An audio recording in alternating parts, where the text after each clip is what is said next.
Todo comenzó con una carta de un despacho de abogados que no aparecía en ningún registro. Mi abuelo, un hombre que se desvaneció de la historia familiar mucho antes de que yo naciera, me había heredado una propiedad en un lugar llamado Valle del Silencio. En las fotos antiguas, el pueblo parecía una postal detenida en el tiempo, pero al intentar buscarlo en los mapas digitales, el vacío era absoluto.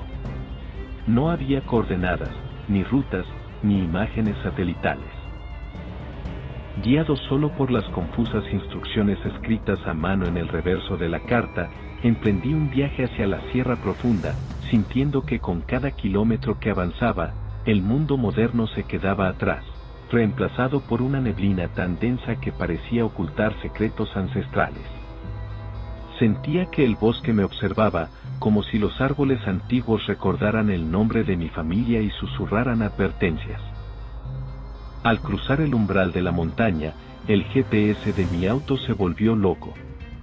La flecha giraba sin control sobre un fondo gris y la señal de radio fue reemplazada por un zumbido rítmico, casi como un latido.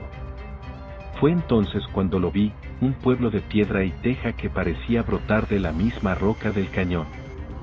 No había cables de luz, ni antenas, ni ruido de motores.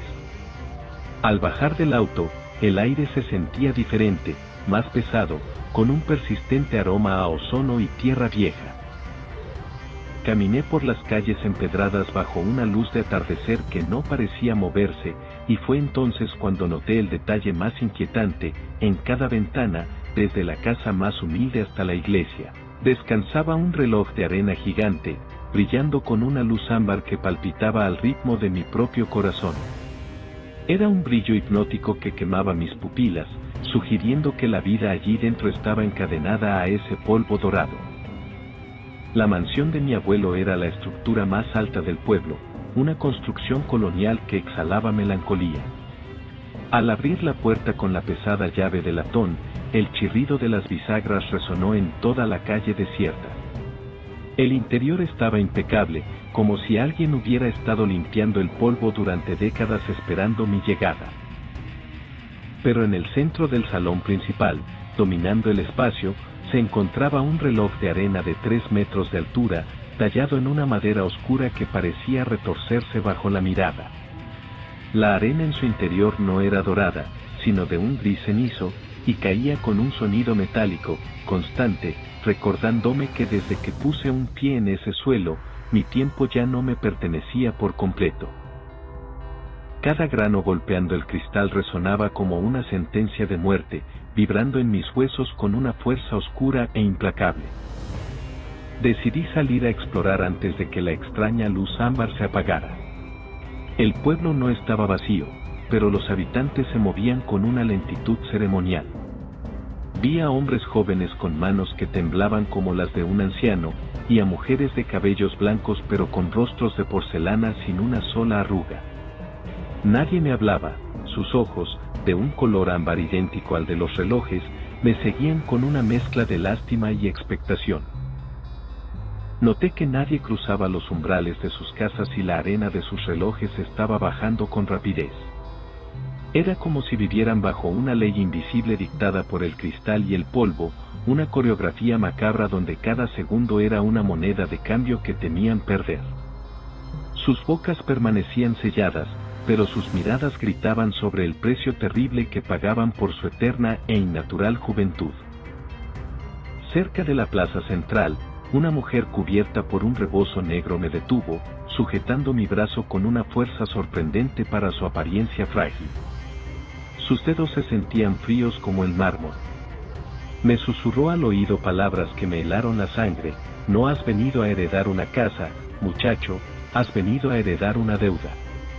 Tu abuelo compró 50 años de vida con el tiempo de alguien más, y ahora el cristal de arriba está vacío.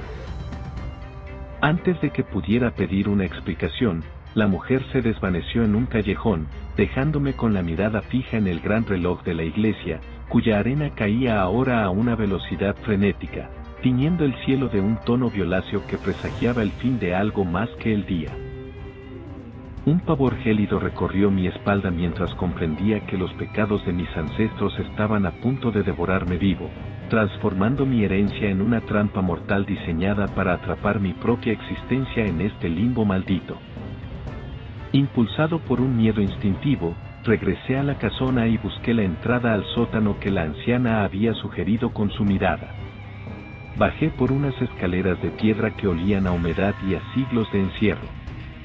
Lo que encontré allí abajo desafiaba cualquier lógica, estanterías kilométricas que se perdían en la oscuridad, repletas de miles de frascos de vidrio. Cada frasco contenía un humo azulado que giraba sobre sí mismo, formando rostros que gritaban en silencio.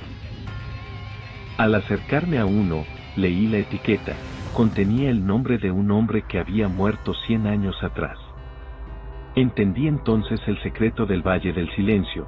El pueblo no era una comunidad, era una granja de tiempo donde los años se embotellaban y se vendían al mejor postor.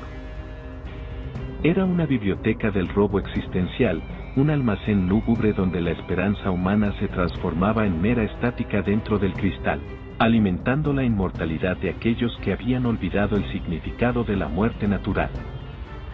Encontré el frasco con el nombre de mi abuelo, pero estaba roto y vacío. En ese momento, escuché un estruendo arriba. El gran reloj de la sala estaba vibrando tanto que las ventanas empezaron a agrietarse. En la pared, apareció un registro escrito en cuero viejo: el portador de la llave entrega su presente para que los demás tengan pasado. El pacto era claro: para que el pueblo siguiera existiendo sin envejecer, un extraño debía ser consumido por la tierra cada ciclo de luna ámbar. Mi abuelo no me había amado, me había usado como un sacrificio de relevo para saldar la cuenta que él mismo no pudo pagar al final de su larga y antinatural vida. La traición de mi propia sangre me quemaba por dentro mientras el cristal gigante comenzaba a emitir un sonido ensordecedor, una frecuencia inhumana que parecía fragmentar la realidad misma y preparar mi cuerpo para una eternidad de servidumbre. El suelo del sótano empezó a agrietarse, dejando salir un vapor frío que entumecía mis músculos. Afuera, escuché el eco de cientos de pies marchando hacia la casa. Los aldeanos rodeaban la propiedad en un silencio absoluto, portando máscaras de madera que imitaban el flujo de la arena. No venían a darme la bienvenida, venían a presenciar el cobro. La arena en el reloj de la sala solo guardaba unos pocos granos en la parte superior. Cada grano que caía se sentía como un golpe en mi pecho, robándome el aliento, nublando mi vista. El tiempo se estaba materializando en una fuerza física que intentaba aplastarme contra el suelo para entregarme a lo que sea que viviera debajo de las raíces del pueblo. Sentía garras invisibles tirando de mi sombra, arrastrándome hacia el abismo que reclamaba su tributo de carne y de segundos, mientras el aire se volvía tan denso que respirar se sentía como tragar polvo de huesos. Con un último esfuerzo de voluntad, rompí el cristal de una ventana lateral y salté a la calle justo cuando la puerta principal estallaba hacia adentro. Corrí por los callejones, pero la arquitectura del pueblo parecía conspirar contra mí. Las calles se estiraban y las esquinas me devolvían siempre a la plaza central, frente a la iglesia. Los aldeanos no me perseguían, solo me observaban pasar, sabiendo que nadie escapa del valle cuando su arena se agota.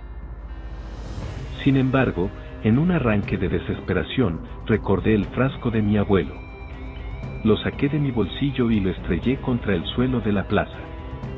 El humo azul liberado creó una distorsión en la realidad, una falla en el ciclo del pueblo que me permitió ver, por un segundo, la salida entre la neblina.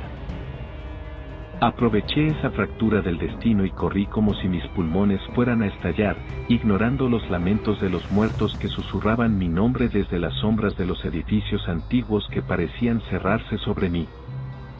Crucé el muro de niebla justo cuando el último grano de arena golpeaba el fondo del cristal. El estruendo fue como el de un mundo rompiéndose. Caí sobre el asfalto frío de la carretera moderna mientras el sol del amanecer me quemaba los ojos. Al mirar atrás, no había nada más que una montaña vacía y silenciosa. Regresé a la civilización, pero el valle no me dejó ir del todo. Mi reloj de pulsera se detuvo ese día y nunca volvió a funcionar. Mis heridas sanan en segundos y, aunque han pasado años, mi rostro en el espejo no muestra el paso de los días. Soy libre de la casona, pero ahora yo soy el reloj de arena. Y en las noches de luna ámbar, todavía puedo sentir cómo, en algún lugar profundo de mi alma, la arena sigue cayendo, grano por grano. Ese murmullo perpetuo es mi única compañía, recordándome que soy una reliquia viviente de un lugar que no debería existir y que, tarde o temprano, la tierra vendrá a reclamar el tiempo que aún le debo.